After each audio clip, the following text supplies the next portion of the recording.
Hello friends, नमस्कार। स्वागत है आप सभी का आपके अपने YouTube channel CDP queen Himanshu ma'am पर। आज की हमारी क्लास रहने वाली है आपकी हिंदी गद्यांश और पद्यांश से संबंधित, जिसमें हम लोग अपने 20 क्वेश्चन करने वाले हैं। तो सेशन में लगातार बने रहिएगा। बात रही हिंदी पेडागोजी की, तो हम लोग कई सारी क्लासें कर चुके हैं और आगे भी नियमित रूप से क्लासें करते रहेंगे।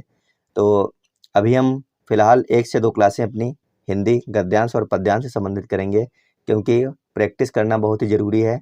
भले ही आपके पेपर में यहीं से क्वेश्चन बनते हैं गद्यांश और पद्यांश से, लेकिन अगर आप प्रैक्टिस नहीं करेंगे क्वेश्चन निकालने की, तो शायद आपको दिक्कत का सामना करना पड़ जाए, क्योंकि बहुत बड़े से गद्यांश और पद्यांश आते हैं और वहाँ से क्वेश्चन छांटना काफ़ी मुश्किल हो जाता है, क्योंकि समय भी धीरे धीरे आपका कम होता रहता है। तो चलिए क्लास शुरू करते हैं। क्लास को शुरू करने से पहले एक बार सेशन को सभी लोग अपने साथी मित्रों के पास में शेयर कर दीजिए, क्योंकि आपको पता है कि नोटिफिकेशन आ चुकी है और आपके जो फॉर्म है वो 31 अक्टूबर से ऑनलाइन किए जाएंगे। तो चलिए एक बार क्लास को उन लोगों के पास में ज़रूर शेयर करिएगा जो लोग सीटेट का एग्जाम देने वाले हैं इस साल में है। तो चलिए सबसे पहले गद्यांश को पढ़ते हैं 2 बार, क्योंकि हमें जो भी गद्यांश आएगा उसको बहुत ही जल्दी में एक बार सबसे पहले ऐसे पढ़ लेना है, फिर एक बार हमें क्वेश्चन देखने हैं और उसके साथ साथ में गद्यांश पढ़ना है। तो सबसे पहले हम गद्यांश को पढ़ते हैं। लिखा है, मानव के मर्म स्थल में परोपकार और त्याग जैसे सद्गुणों की जागृति तभी हो पाती है जब वो अपने तुच्छ भौतिक जीवन को नगण्य समझकर उत्साह उमंग के साथ दूसरों की सेवा शुश्रूषा तथा सत्कार करता है। यह कठोर सत्य है कि हम भौतिक रूप से इस संसार में सीमित अवधि तक ही रहेंगे। हमारी मृत्यु के बाद हमारे निकट संबंधी, मित्र, बंधु बांधव जीवन भर हमारे लिए शोकाकुल और प्रेमाकुल भी नहीं रहेंगे। दुख मिश्रित इस निर्बल भावना पर विजय पाने के लिए तब हमारे अंतर्मन में एक विचार उठता है कि क्यों न हम अपने सत्कर्मों और सद्गुणों का प्रकाश फैलाकर सदा सदा के लिए अमर हो जाएं। आगे लिखा हुआ है कि सेवक प्रवृत्ति अपनाकर हम ऐसा अवश्य कर सकते हैं। अपने निस्वार्थ व्यक्तित्व और परहित कर्मों के बल पर हम हमेशा के लिए मानवीय जीवन हेतु उत्प्रेरणा बन सकते हैं। अनुपम मनुष्य जीवन को सद्गति प्रदान करने के लिए यह विचार नया नहीं है। ऐसे विचार सज्जन मनुष्यों के अंतर्मन में सदा उठते रहे हैं तथा इन्हें अपनाकर वे दुनिया में अमर भी हो गए हैं। इस धरा पर स्थायी रूप से नहीं रहने पर भी ऐसे परहितकारी कालांतर तक पूजे जाते रहेंगे। अमूल्य मनुष्य जीवन की सर्वश्रेष्ठ शिक्षा यही है। यही सीख कर मनुष्य का जीवन आनंदमय और समृद्धशाली हो सकता है। आगे आपका लिखा है कि यदि इस प्रकार मानव जीवन उन्नत होता है तो यह संपूर्ण संसार स्वर्गिक विस्तार ग्रहण कर लेगा। किसी भी मानव को आध्यात्मिकता का जो अंतिम ज्ञान मिलेगा वह भी यही शिक्षा देगा कि धर्म कर्म का उद्देश्य सत्कर्मों और सद्गुणों की ज्योति फैलाना ही है। तो उम्मीद है आप लोगों ने अच्छी तरीके से अपना ये गद्य खंड जो है आपका ये पढ़ लिया होगा, और अगर आपने नहीं अभी तक पढ़ पाया है तो एक बार आराम से आप लोग पढ़ सकते हैं। आपके सामने ये रहा।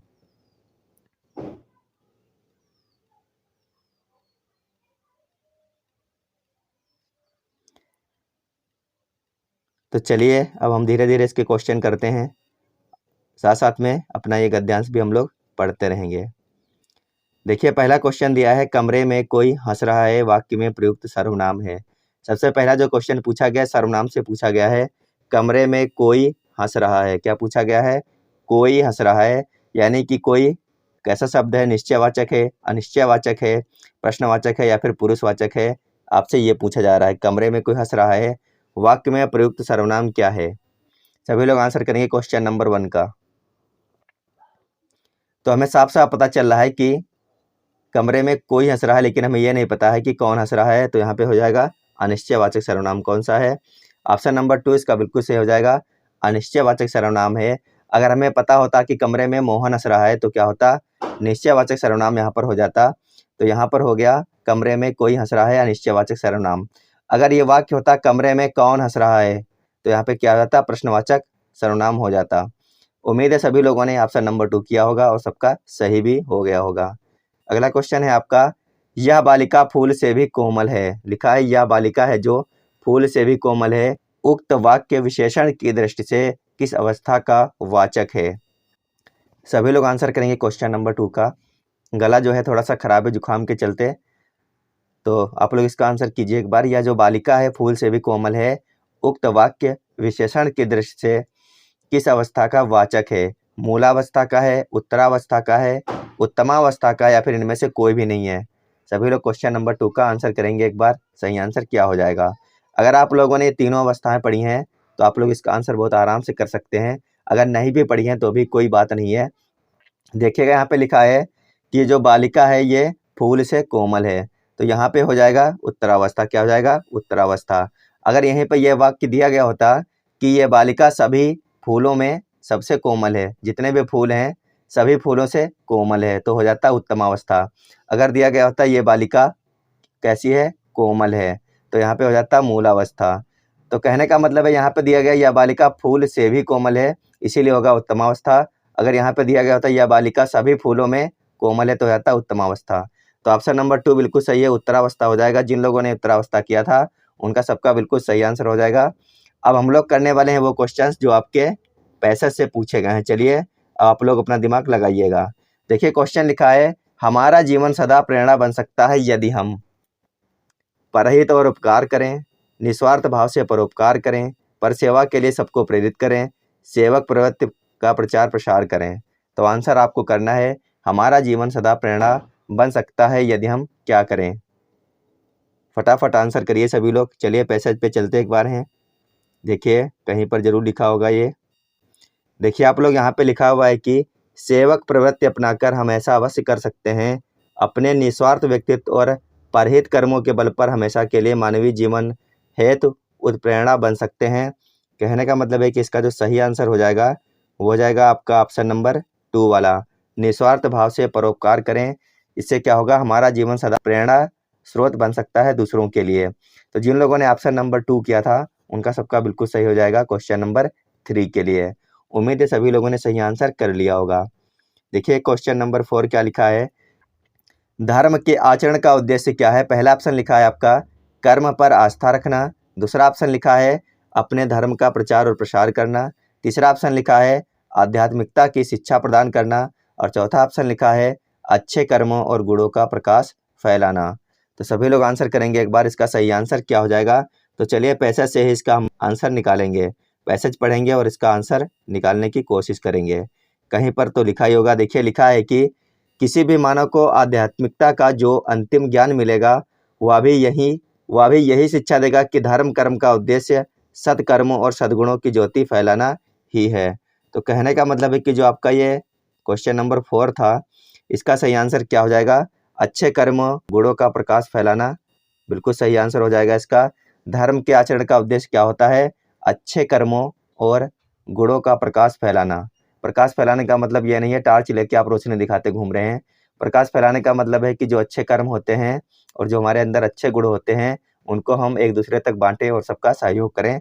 तो ऑप्शन नंबर 4 क्वेश्चन नंबर 4 के लिए बिल्कुल सही है। जिन लोगों ने ऑप्शन नंबर 4 किया था उनका सबका बिल्कुल सही आंसर हो जाएगा। क्वेश्चन नंबर 5 पढ़िएगा और इसका आंसर कीजिएगा एक बार सभी लोग। बहुत ही अच्छा क्वेश्चन है। लिखा है कि ऐसे विचार सज्जन मनुष्यों के अंतर मन में सदा उठते रहे हैं। इसमें पूछ क्या रहा है? देखिए नीचे दिया गया है, अनुच्छेद में प्रयुक्त उपर्युक्त अशुद्ध वाक्य को 4 भागों में बांट दिया गया है, जिनमें एक भाग पहचानिए जिसमें अशुद्धि हो। कहने का मतलब है कि ये पूरा वाक्य कैसा है? सही तरीके से लिखा गया, लेकिन इन चारों ऑप्शनों में से एक ऑप्शन ऐसा है जो कि अशुद्ध है, तो आपको अशुद्ध भाग को छांटना है। सभी लोग बताइए इनमें से ऐसा कौन सा पार्ट है जो अशुद्ध है? ऐसे विचार सज्जन मनुष्यों के अंतर मन में सदा उठते रहे हैं। तो इन 4 ऑप्शनों में से आपको क्या लग रहा है कौन सा ऑप्शन अशुद्ध है? आंसर कर लीजिए एक बार सभी लोग, इसका सही आंसर क्या हो जाएगा। इस क्वेश्चन का देखा जाए सही आंसर क्या रहने वाला है समझिएगा सभी लोग एक बार। लिखा है कि ऐसे विचार बिल्कुल सही लिखा है, सज्जन मनुष्यों के ये भी बिल्कुल सही लिखा है, अंतर मन में ये भी सही लिखा है, सदा उठते रहे हैं। अगर यहाँ पर आप सदा काट देंगे तो भी ये जो है वर्ड जो ये जो लाइन लिखी गई हैं बिल्कुल सही हो जाएंगी। ऐसे विचार सज्जन मनुष्यों के अंतर मन में उठते रहे हैं। उठते रहने का मतलब यही होता है कि हमेशा ऐसे विचार सज्जन मनुष्यों के अंतर मन में आते रहते हैं। सदा लिखने की आवश्यकता नहीं थी। जो यहाँ पे सदा लिखा गया है ये वाक्य जो है इसको गलत कर रहा था, इसीलिए हमने सदा हटा दिया। अब आपका जो वाक्य ये भी सही हो गया, लेकिन हमसे अशुद्ध वाक्य पूछा गया था, इनमें से कौन सा भाग ऐसा है जो शुद्ध है? तो आपका घा वाला जो हो जाएगा ऑप्शन नंबर 4 ये अशुद्ध था, बाकी आपके तीनों खा और खागा, ये तीनों ही भाग सही थे। तो जिन लोगों ने क्वेश्चन नंबर 5 के लिए ऑप्शन नंबर 4 वाला किया था, घा वाला, उनका सबका बिल्कुल सही हो जाएगा। हमें सदा इसमें से काट देना था, क्योंकि जो लोग सज्जन होते हैं उनके अंतर्मन में हमेशा ही विचार उठते रहते हैं, उसके लिए सदा लगाने की कोई ज़रूरत नहीं है हमें। चलते हैं क्वेश्चन नंबर 6 पर। देखिए लिखा है शेष शब्दों से भिन्न शब्द पहचानिए।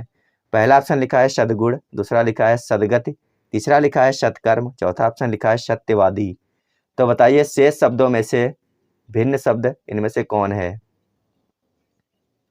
3 एक समान है, जबकि चौथा जो शब्द है वो भिन्न है। देखिए पहला है सद्गुण, कैसे लिखा जाएगा? सत प्लस गुण। दूसरा लिखा है सद्गति, कैसे लिखा जाएगा? सत प्लस गति। तीसरा है सत्कर्म, कैसे लिखना है? सत धन कर्म। चौथा है सत्यवादी, जिसमें सत धनवादी नहीं लिखा जाएगा। इसीलिए जो भिन्न है वो है आपका ऑप्शन नंबर 4। जिन लोगों ने ऑप्शन नंबर 4 किया है इसका, उनका सबका बिल्कुल सही हो जाएगा। इनमें से जो भिन्न है वो क्या है? सत्यवादी। जिन लोगों ने ऑप्शन नंबर 4 कर लिया है, उनका सबका बिल्कुल सही आंसर हो जाएगा यहाँ पर। अगर हम संधि की बात करें सत धन गुण में, तो कौन सी संधि हो जाएगी? एक बार सभी लोग कमेंट बॉक्स करके बताएंगे। क्वेश्चन नंबर 6 में सत धन गुण में कौन सी संधि हो जाएगी? उम्मीद है सभी लोगों ने इसका सही आंसर कर लिया होगा। क्वेश्चन नंबर 7 पढ़िएगा और आंसर कीजिएगा सभी लोग। लिखा है निस्वार्थ शब्द का उपयुक्त विपरीतार्थी शब्द है, यानी कि विलोम बताना है आपको। निस्वार्थ का विलोम क्या हो जाएगा? निस्वार्थ का विलोम शब्द क्या हो जाएगा, आपको ये बताना है। पहला ऑप्शन लिखा है निस्वार्थी, तो ये तो सेम ही लिखा है, ये होगा नहीं। दूसरा लिखा है स्वार्थी, तीसरा लिखा है परार्थी, चौथा लिखा है परोपकारी। तो बताइए निस्वार्थ शब्द का उपयुक्त विलोम शब्द क्या हो जाएगा? क्वेश्चन नंबर 7 के लिए जो लोग ऑप्शन नंबर 2 कर रहे हैं, उनका सबका बिल्कुल सही होगा। निस्वार्थ का विलोम हो जाएगा स्वार्थी। निस्वार्थ का क्या हो जाएगा? स्वार्थी। तो जिन लोगों ने ऑप्शन नंबर 2 किया है, उनका सबका बिल्कुल सही आंसर हो गया। उम्मीद है सभी लोगों ने बहुत ही आराम से इसका आंसर कर लिया होगा, क्योंकि बहुत ही आसान क्वेश्चन था क्वेश्चन नंबर 7। क्वेश्चन नंबर 8 लिखा है पाठांश में प्रयुक्त आध्यात्मिकता शब्द किन उपसर्ग और प्रत्यय से बना है? आपके पाठ में एक शब्द लिखा है आध्यात्मिकता, तो यहाँ पर पूछा गया है कि जो आपके पाठांश में शब्द है आध्यात्मिकता, ये किन उपसर्ग और प्रत्यय से मिलाकर के बना है? आंसर कीजिएगा सभी लोग एक बार। बहुत ही अच्छा क्वेश्चन है, थोड़ा सा हार्ड है, लेकिन उम्मीद है आप लोग कर लेंगे। पहला ऑप्शन लिखा है आदि, इक और ता। दूसरा लिखा है आदि, इक और ता। तीसरा लिखा है आद्य, का और ता। चौथा लिखा है आ, ई और कता। तो बताइए इनमें से कौन सा ऑप्शन सही हो जाएगा? अगर आप मूल शब्द की बात करें तो क्या हो जाएगा? आत्म हो जाएगा। क्या हो जाएगा? हो जाएगा आत्म।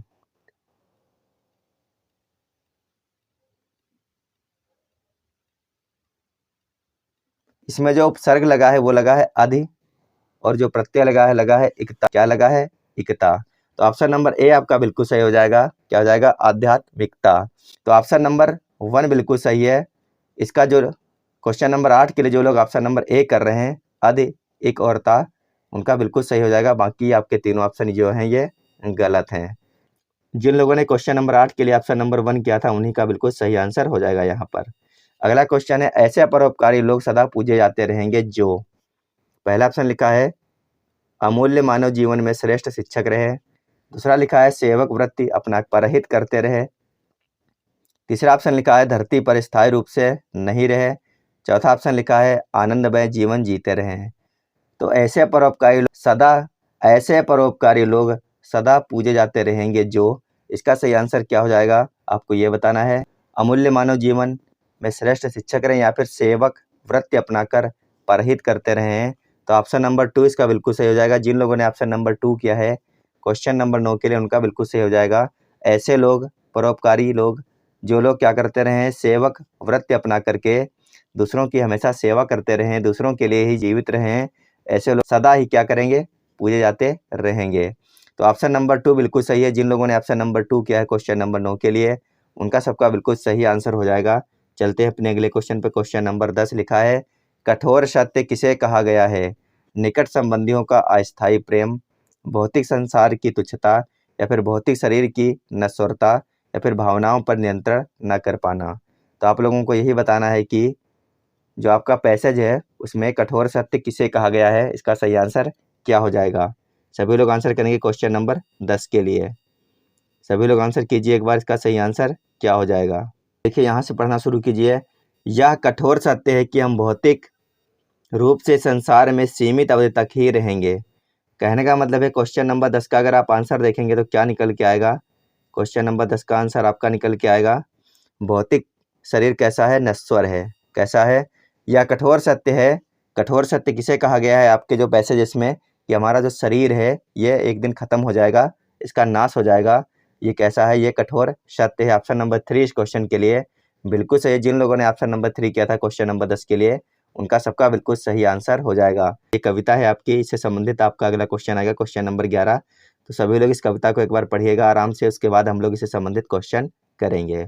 विविध प्रांत हैं अपनी अपनी भाषा के अभिमानी हम, पर इन सबसे पहले दुनिया वालों हिंदुस्तानी हम।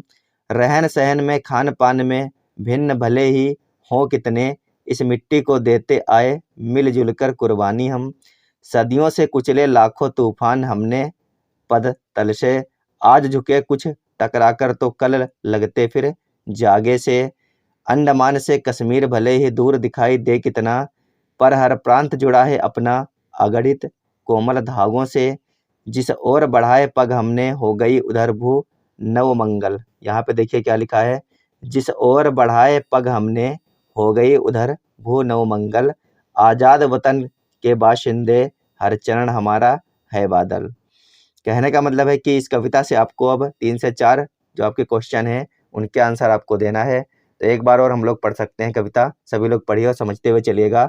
विविध प्रांत हैं अपनी अपनी भाषा के अभिमानी हम, पर इन सबसे पहले दुनिया वालों हिंदुस्तानी हम। रहन सहन में खान पान में भिन्न भले ही हों कितने, इस मिट्टी को देते आए मिलजुल कर कुर्बानी हम।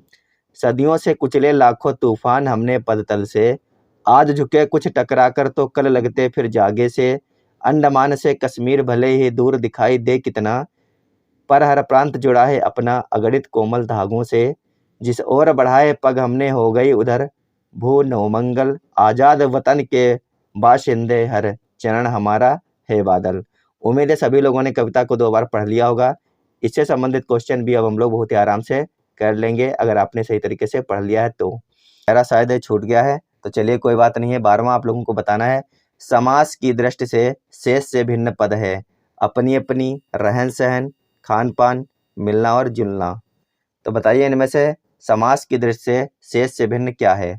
क्या अपनी अपनी है, रहन सहन है, खान पान है, मिलना जुलना है। आपको लग रहा होगा कि ये 3 जो हैं एक जैसे हैं, यानी ये द्वंद्व समास हैं। कैसे हैं, द्वंद्व समास हैं। जबकि जहाँ पे अपनी अपनी लिखा हो, देर देर है, दूर दूर है, पास पास है, जहाँ पर 2 शब्द एक समान हो, बार बार मतलब कि एक ही शब्द 2 बार रिपीट हुआ, वहाँ पर होता है अव्ययी भाव समास। तो यहाँ पर जो भिन्न है वो है ऑप्शन नंबर ए, यानी कि फर्स्ट। जिन लोगों ने क्वेश्चन नंबर 12 के लिए पहला किया है अपनी अपनी, उनका सबका बिल्कुल सही हो जाएगा। पहले वाले में अव्ययी भाव है, बाकी रहन सहन, खान पान, मिलना जुलना, इनमें सब में द्वंद्व समास है। तो ऑप्शन नंबर ए बिल्कुल सही है क्वेश्चन नंबर 12 के लिए। चलते हैं अगले क्वेश्चन पर। क्वेश्चन नंबर 13 लिखा है, सदियों से कुचले लाखों तूफान हमने पद तल से। कथन में तूफान का भाव क्या है आपको बताना है। क्या आंधियां हैं, कठिनाइयां हैं, आक्रमण या फिर लड़ाइयां हैं। देखिए कविता में हमने यहाँ पे भी पढ़ा भी था कि सदियों से हमने कुचले तूफान अपने पद, ये देखिए लिखा है सदियों से कुचले लाखों तूफान हमने पद तल से। इसका मतलब यह नहीं है कि हमने आंधियों को कुचल दिया है या फिर आक्रमण, क्या लाखों आक्रमण हुए हमारे जीवन में या लाखों लड़ाइयाँ हुई हैं। तो ऑप्शन नंबर ये तीनों कट जाएंगे। यहाँ पर जो सदियों से कुचले लाखों तूफान की बात हो रही है, यानी कि कठिनाइयों की बात है। किसकी बात हो रही है यहाँ पर, है यहाँ पर कठिनाइयों की बात हो रही है कि हमारे जीवन में इतनी सारी कठिनाइयाँ आई, हमारे देश के ऊपर कठिनाइयाँ आई, लेकिन हमने उनको क्या किया है, अपने पैरों के नीचे कुचल दिया है। तो ऑप्शन नंबर 2 बिल्कुल सही है क्वेश्चन नंबर 13 के लिए। जिन लोगों ने ऑप्शन नंबर 2 कर लिया है उनका सबका बिल्कुल सही आंसर हो जाएगा। तो इस प्रकार से आपको पैसेज हल करने हैं, आराम से पढ़ना है। 2 बार देने जाएंगे, ऑनलाइन एग्जाम होगा, आपके स्क्रीन के ऊपर हर क्वेश्चन के साथ में पैसेज आता रहेगा, आप उसको पढ़ भी सकते हैं, लेकिन टाइम बहुत ही कम पड़ जाएगा अगर आप इस प्रकार से जल्दी जल्दी क्वेश्चन नहीं करेंगे तो आपको एक बार आराम से पैसेज पढ़ लेना, उसके बाद में फटाफट आंसर करते हुए चले जाना है। क्वेश्चन नंबर 14 है, अंडमान से कश्मीर है भारत में, निकटस्थ राज्य है, दूरस्थ राज्य है, बलिदानी राज्य है या फिर क्रांतिकारी राज्य है। जो हमने अभी कविता पढ़ी थी देखिए उसमें भी लिखा था, क्या लिखा था कि अंडमान क्या है, अंडमान से कश्मीर भले ही दूर दिखाई दे कितना। कहने का मतलब है इसका आंसर क्या हो जाएगा, अंडमान से कश्मीर भले ही दूर दिखाई दे कितना, दूरस्थ राज्य है। अंडमान से जो कश्मीर है कैसा राज्य है, दूरस्थ राज्य है। सबको पता है कि कश्मीर कहाँ पर है, उत्तर में है, और अंडमान कहाँ पर है, पूरब साइड में है, नीचे की तरफ बसा हुआ है, यानी कि कश्मीर से अंडमान की दूरी काफ़ी ज़्यादा है। तो यहाँ पर हो जाएगा ऑप्शन नंबर 2 कि अंडमान से कश्मीर कितनी दूर है, काफ़ी दूर है, दूरस्थ राज्य है। जिन लोगों ने ऑप्शन नंबर 2 कर लिया उनका सबका बिल्कुल सही हो जाएगा। सारे के सारे क्वेश्चन कहाँ से आ रहे हैं, कविता से ही आ रहे हैं अभी तक। अगला क्वेश्चन आपका लिखा है कि हम भारतीय जिधर भी अपने कदम बढ़ाते हैं वहाँ क्रांति हो जाती है, शांति हो जाती है, देश स्वतंत्र हो जाते हैं, या फिर शुभ कार्य होते हैं। तो आप लोगों को आंसर करना है क्वेश्चन नंबर 15 के लिए। हम भारतीय जिधर भी अपने कदम बढ़ाते हैं वहाँ, देखिए आपकी कविता में क्या लिखा है, नीचे की लाइन पे आइएगा, ये देखिए लिखा है, नीचे से दूसरी लाइन देखिए सभी लोग, ऊपर वाली नीचे से दूसरी लाइन लिखा है, जिस ओर बढ़ाए पग हमने हो गई उधर भू नवमंगल। नवमंगल का मतलब क्या होता है आप लोग समझते होंगे। नवमंगल का मीन्स यहाँ पे क्या हो जाएगा, हम भारतीय जिधर भी अपने कदम बढ़ाते हैं वहाँ पे क्या होता है, नवमंगल मीन्स होता है शुभ कार्य होना। क्या होते हैं, शुभ कार्य, नए नए कार्य होना। नवमंगल का मतलब हो गया कि नए नए कार्य यानी कि शुभ कार्य होना। तो हम भारतीय जिधर भी अपने कदम बढ़ाते हैं वहाँ शुभ कार्य होते हैं। ऑप्शन नंबर 4 जिन लोगों ने कर लिया था उनका सबका बिल्कुल सही आंसर हो जाएगा। बाकी क्रांति नहीं होती है, शांति भी नहीं होती है, और देश स्वतंत्र हो जाते हैं ऐसा भी हम नहीं कह सकते हैं। ऑप्शन नंबर 4 बिल्कुल सही है क्वेश्चन नंबर 15 के लिए हमारी कविता के हिसाब से। देखिए अगला क्वेश्चन है आपका क्वेश्चन नंबर 16, क्या लिखा है, पैर शब्द का समानार्थी नहीं है। इनमें से कौन सा शब्द ऐसा है जो समानार्थी नहीं है। एक हो गया नव, एक हो गया पग, एक हो गया पद, एक हो गया चरण। सभी लोग आंसर करेंगे। नव का हम लोग अर्थ अभी देख ही चुके हैं, दो होते, एक नव मीन्स नया और एक नव मीन्स नव, यानी कि एक नव मीन्स होता है संख्या 9, एक होता है नया। पग माने होता है पैर, पद माने होता है पैर, चरण माने होता है पैर। जो नहीं है वो नव नहीं, यानी ऑप्शन नंबर इसका 1 बिल्कुल सही हो जाएगा। जिन लोगों ने क्वेश्चन नंबर 16 के लिए ऑप्शन नंबर 1 क्या था उनका सबका बिल्कुल सही आंसर हो जाएगा, क्योंकि हमसे पूछा गया है कि पैर शब्द का समानार्थी शब्द इनमें से कौन सा नहीं है। तो इसमें नव जो है यही पैर का समानार्थी शब्द नहीं है, बाकी पग माने पैर, पद माने पैर और चरण माने पैर ही होता है। क्वेश्चन नंबर 17 देखिए क्या लिखा है, कविता के अनुसार विविधताओं के बीच भी हम एक हैं, क्योंकि सबसे पहले हम क्या हैं, स्वाभिमानी हैं, भारतीय हैं, वीर बहादुर हैं, या फिर स्वतंत्र हैं। तो कविता के हिसाब से ये पूछा गया है, तो कविता में ही देख लेते हैं हम लोग क्या लिखा है। कविता में लिखा है कि विविध प्रांत हैं अपनी अपनी भाषा के अभिमानी हम, और आगे लिखा है पर इन सबसे पहले दुनिया वालों हैं हिंदुस्तानी हम। तो क्या लिखा है, अभिमानी हैं हम अपने देश के लिए, क्या हैं, कविता के अनुसार विविधताओं के बीच भी हम एक हैं, क्योंकि सबसे पहले हम क्या हैं, स्वाभिमानी हैं। क्या हैं हम, स्वाभिमानी है। इसके लिए अगर आप देखें तो सबसे पहले हो जाएगा आपका ऑप्शन नंबर ए।